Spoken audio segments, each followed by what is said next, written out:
Good afternoon. How silently the wondrous gift is given. There's a certain stillness at the center of the Christmas story. A silent night when all the world goes quiet, and all the glamour, all the noise, everything that divides us, everything that pits us against one another, everything that seems so important but really isn't. It all fades away in stillness of the winter's evening. And we look to the sky, to a lone star, shining brighter than all the rest, guiding us to the birth of a child Christians believe to be the Son of God. Miraculously now, here among us on earth, bringing hope, love, and peace and joy to the world. Yes, it's a story that's 2,000 years old, but it's still very much alive today. Just look into the eyes of a child on Christmas morning, or listen to the laughter of a family together this holiday season after years of being apart. Just feel the hope rising in your chest as you sing, "Hark the herald angels sing," even though you've sung the countless times before. Yes, even after 2,000 years, Christmas still has the power to lift us up, to bring us together, to change lives, to change the world.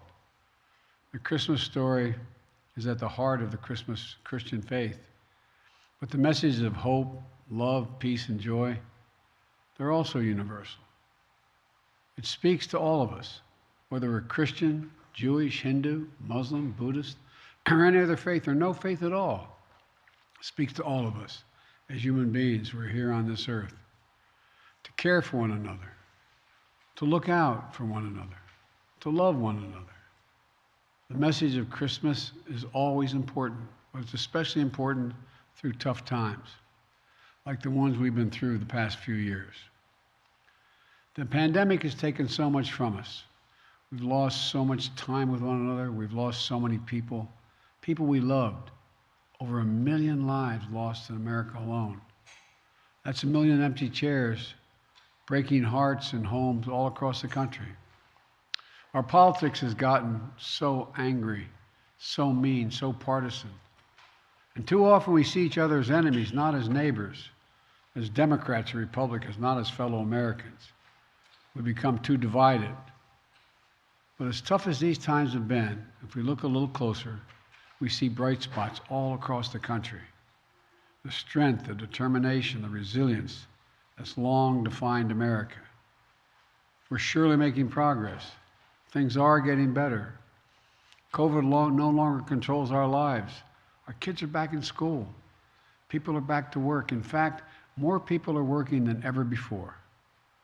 Americans are building again, innovating again, dreaming again. So my hope this Christmas season is that we take a few moments of quiet reflection, find that stillness in the heart of Christmas. It's at the heart of Christmas. And really look at each other. Not as Democrats or Republicans, not as members of Team Red or Team Blue, but as who we really are, fellow Americans, fellow human beings worthy of being treated with dignity and respect. I sincerely hope this holiday season will drain the poison that has infected our politics and set us against one another. I hope this Christmas season marks a fresh start for our nation, because there's so much that unites us as Americans, so much more that unites us than divides us. We're truly blessed to live in this nation, and I truly hope we take the time to look out for one another, not at one, for one another. So many people struggle at Christmas. It can be a time of great pain and terrible loneliness. I know, like many of you know, it was 50 years ago this week that I lost my first wife, my infant daughter, in a car accident. My 2 sons were badly injured when they were out shopping for a Christmas tree. I know how hard this time of year can be. But here's what I learned long ago. No one can ever know what someone else is going through, what's really going on in their life, what they're struggling with, what they're trying to overcome. That's why sometimes the smallest act of kindness can mean so much. A simple smile, a hug, an unexpected phone call, a quiet cup of coffee. Simple acts of kindness that can lift a spirit, provide comfort, and perhaps, maybe even save a life. So this Christmas, let's spread a little kindness. This Christmas, let's be that helping hand, that strong shoulder, that friendly voice, when no one else seems to care for those who are struggling, in trouble, in need. It just might be the best gift you can ever give. Let's be sure to remember the brave women and men in uniform who defend and protect our nation. Many of them are away from their families at this time of year. Let's keep them in our prayers.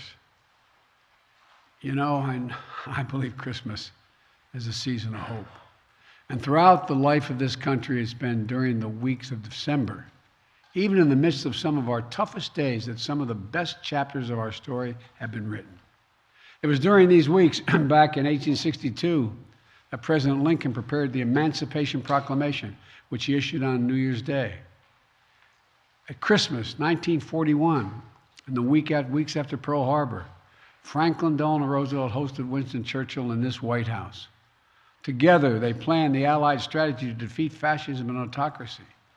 And it was 1968, that the most terrible year of years, the year of assassination and riot, of war and chaos, that the astronauts of Apollo 8 circled the moon and spoke to us here on Earth from the silence of space on a silent night on a Christmas Eve. They read the story of Christmas creation from the King James Bible. When in the beginning, God created heaven and earth, and God said, "Let there be light," and there was light. That light's still with us, illuminating the way forward as Americans and as citizens of the world. A light that burned in the beginning and at Bethlehem. A light that shines still today in our own time, our own lives. As we sing, "O Holy Night," His law is love and His gospel is peace. May I wish you and for our nation, now and always, is that we'll live in the light of liberty and hope, of love and generosity, of kindness and compassion, of dignity and decency. So from the Biden family, we wish you and your family peace, joy, health, and happiness. Merry Christmas, happy holidays, and all the best in the new year. God bless you all, and may God protect our troops. Thank you. Mr. President, do you think this summer